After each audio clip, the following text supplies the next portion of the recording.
Hey lovely people, how are you doing? Welcome to season 2, episode 1 of Mindshack. For those of you who don't know Mindshack is a Gen Z podcast that focuses on discussing societal issues, entrepreneurial leadership, and borders on topics in psychology for Africans. Please check out all our social media, specifically Instagram, which is at mind_shack_. That's where you'll be getting most of your updates about the podcast. We also have a YouTube channel. Please check that out. But today, we will be talking about understanding cancel culture. So before I even break down what cancel culture is, let me introduce some of my guests. Specifically this season now, we're going to be having another host. Rudo, would you like to introduce yourself? Of course, my name is Rudo Gumbo, and I am a new host for Mindshack. Very excited for this episode. Lovely. Thanks, Rudo. We will also be having a lovely guest by the name of... All right, hey guys. My name is Jeremiah Nnadi, and I'm a Nigerian, currently living in Nigeria.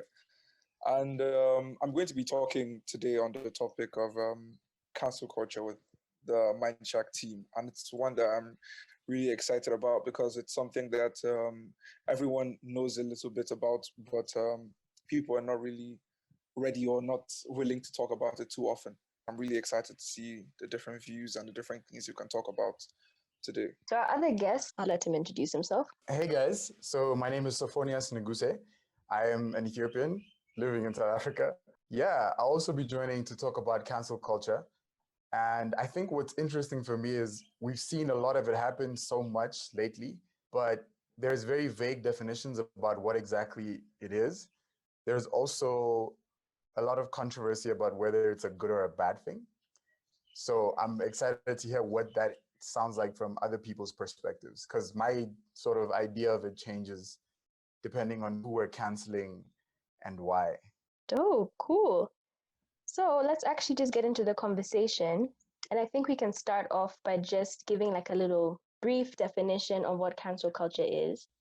So cancel culture is the practice of withdrawing support from a public figure or company after they have done something questionable or offensive. That's really the most basic definition of what cancel culture is. So, Rudo, have you ever canceled someone? And if so, who and why? Thank you for that question. But I think, like Sof said, it depends on what canceling someone means to you, as we all have different definitions. So for me, canceling someone is literally like totally forgetting their existence and shunning them out. But if you were to ask me if I've called out someone for doing something, I most definitely have. And for me, some people might think canceling someone is calling them out, but I kind of find a difference between the two. So I've most definitely called out someone and let them know that, okay, that's wrong, or like what you did was wrong. However, I gave them space to come back and heal. No, rather go back and heal and come back and, rectify the mistakes. And obviously forgiven them at the end. But I don't think I've totally canceled someone out of my life. I actually think you've brought to light a very interesting difference. You mentioned calling out somebody and then not canceling them. So could you try to kind of explain the difference between the two, just so that we understand where you're coming from? So, for instance, calling out someone is basically, whether privately or publicly, but I think cancel culture falls more on the side of publicly.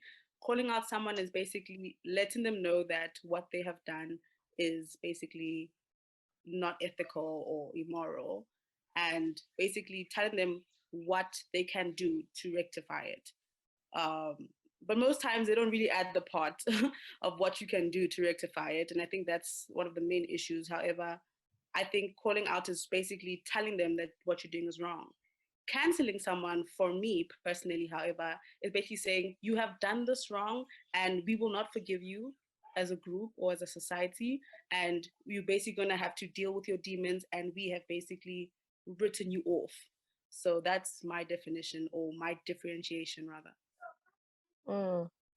That makes a lot of sense. Thanks for clarifying. And I just want to understand, like from you, Sof, in terms of canceling somebody, What are your opinions on it? That's a tough question. I think Rudo raised something interesting. We're trying to distinguish between calling out and cancel. But I think in both cases, right, there's a moral high ground. So like whoever you're calling out or canceling, there's the implication that they're doing something wrong. And to me, I don't think this applies as much to like one-on-one, because I think the power it really has is that collectively, right? Typically on some social media, collectively enough people decide that this is wrong and you're wrong for it, and then you lose like some sort of social capital that you had.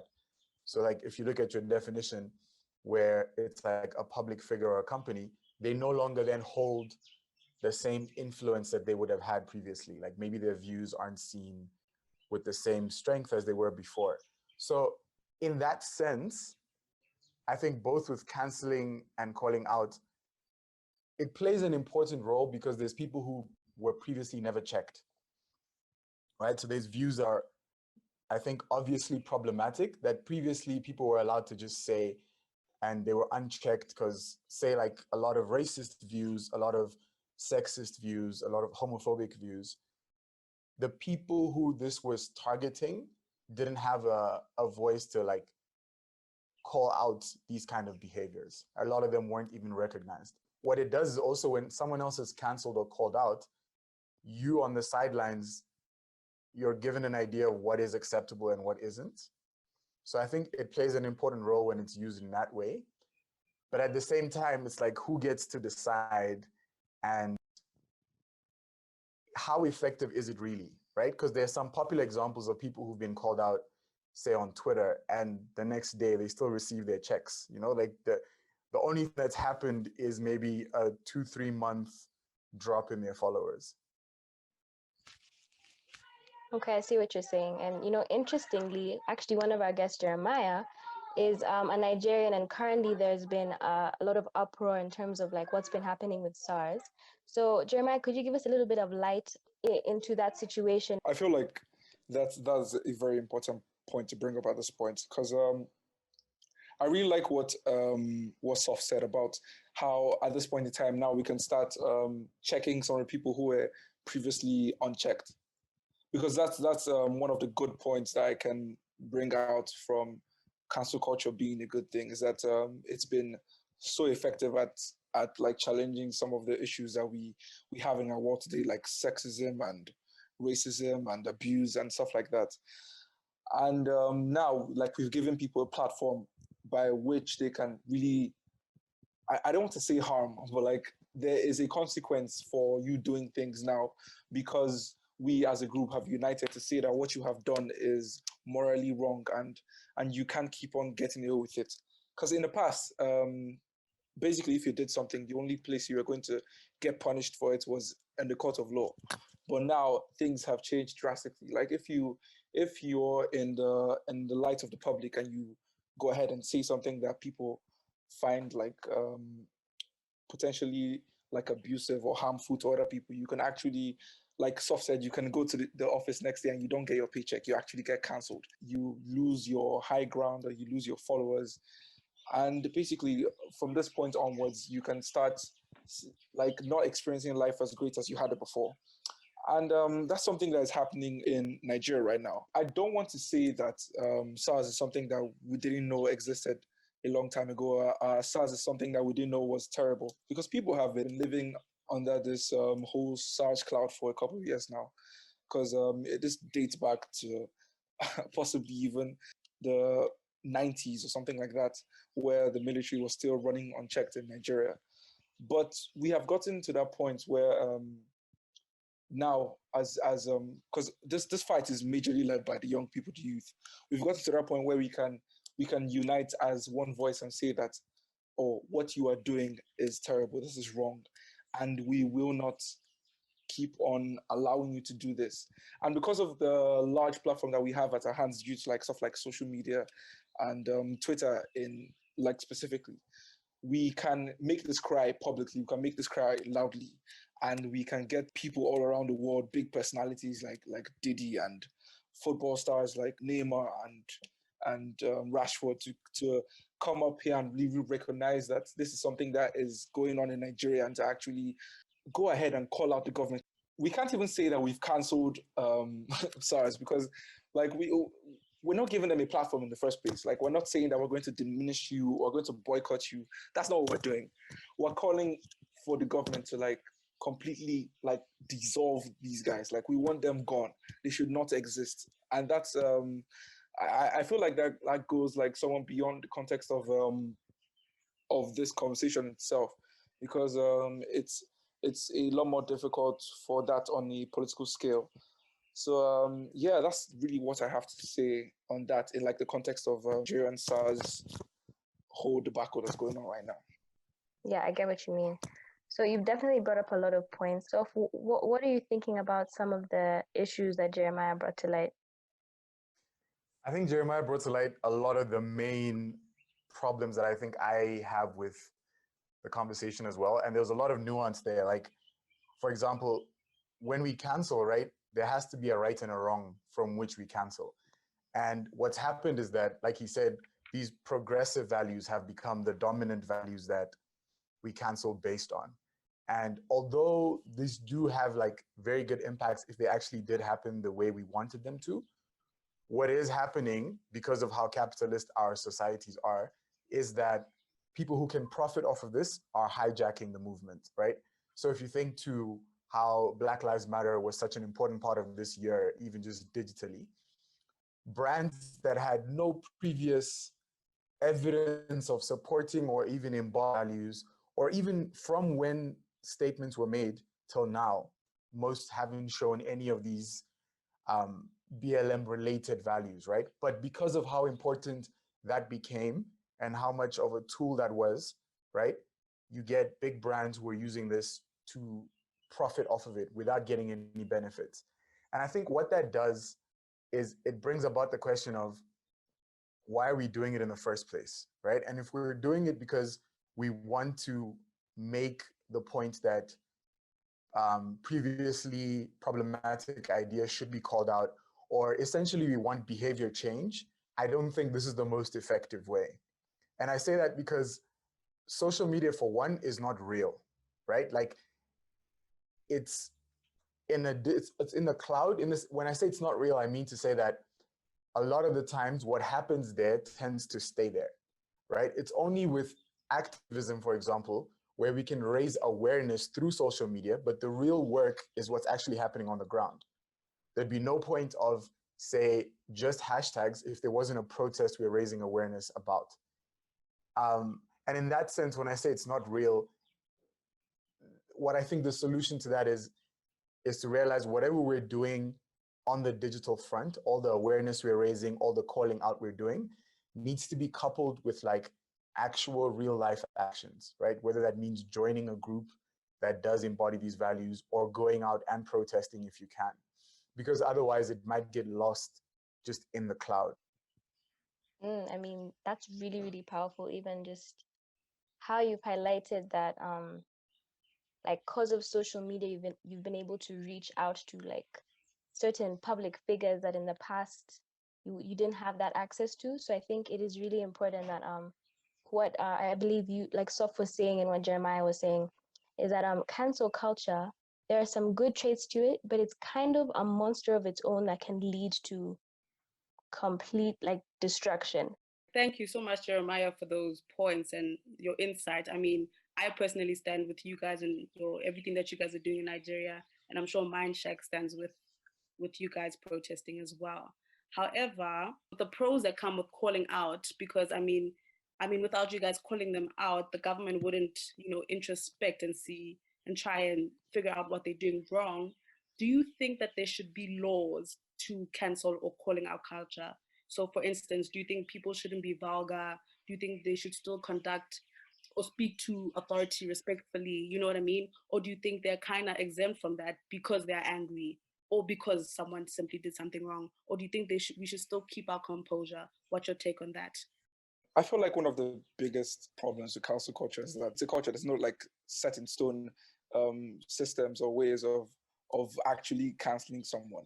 In that sense, it's lawless. Like there's no particular way that people go about this thing, and that invokes like a whole different conversation of what's the criteria on which someone can get cancelled, because we see a couple of examples on which a group of people can come together as a whole and say that, oh, we're cancelling this person just because he doesn't represent our values, or he thinks differently from us.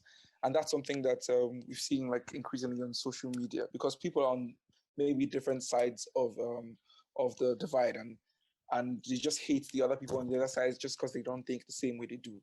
And that just presents like an intellectual monoculture. And that is something that is really dangerous, because you're basically not supporting these people because you want them to think the exact same way you do.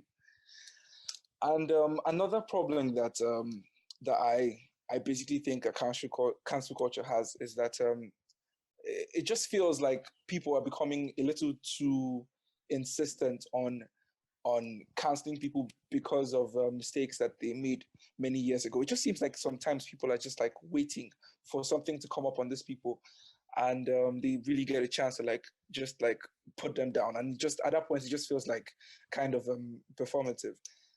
And in that sense, like I feel like that people might be using this whole cancel culture thing as an excuse to really just bring down some people that they never liked in the first place. These people exist around us, and we never saw anything wrong with them.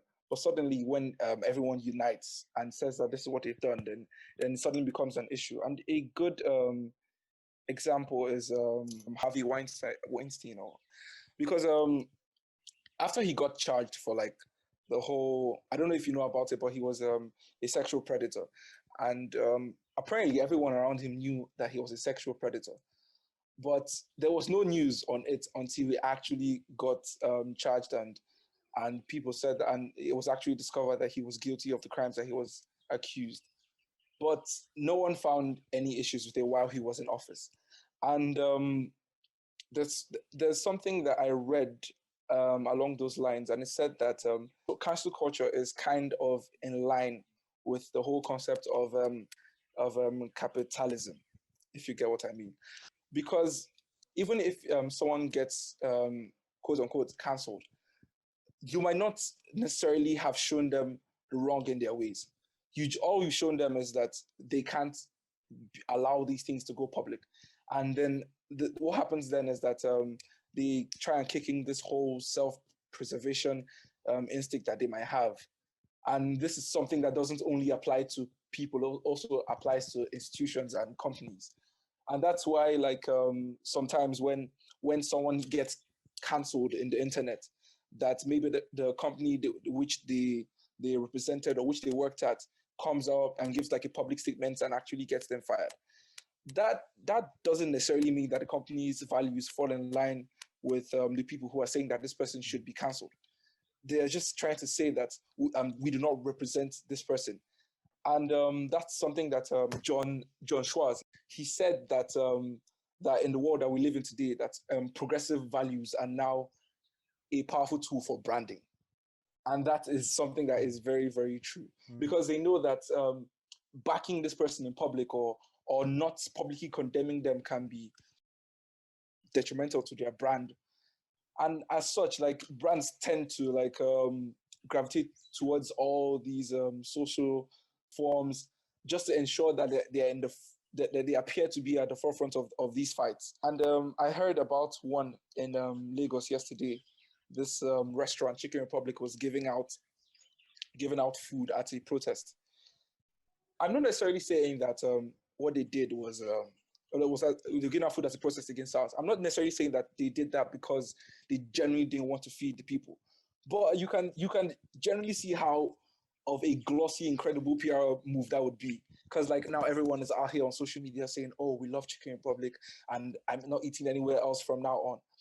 But like that just defeats the entire purpose if that's what they're doing. Like if they're actually just doing this so they can get in the limelight, that just defeats the entire purpose. Because like cancel culture is only good when it exists to condemn like harmful ways of thinking or harmful acts, and trying to teach people that this is this is how we should act and this is how we should behave. Otherwise it's just like a form of like bullying people. That's just how I feel about cancel culture, in the sense that it could also be very damaging, especially if people don't try and do it for the right reasons. But another thing is that social media has no space for nuance. Everything is very simple. Like on Twitter, everything has to be fit into 140 characters. And that brings about a lot of problems, because whether it's a progressive value or not, nothing is as simple as that, right? Like a lot of these conversations we're having are decades, centuries old conversations. And to say that there's only one viewpoint that can be expressed really well in a short tweet that sort of encapsulates everything is simplifying the problem. And whenever you simplify the problem, there'll be dangerous consequences.